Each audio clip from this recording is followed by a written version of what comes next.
So we just arrived in our room.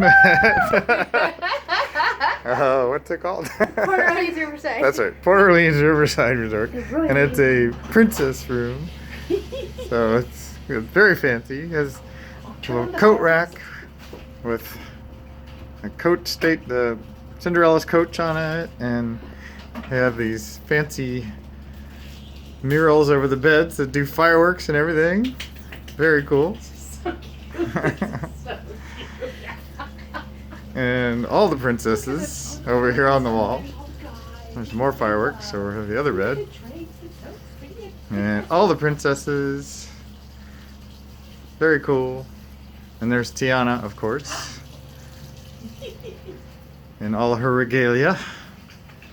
And there's Gracie in the bathroom washing her hands.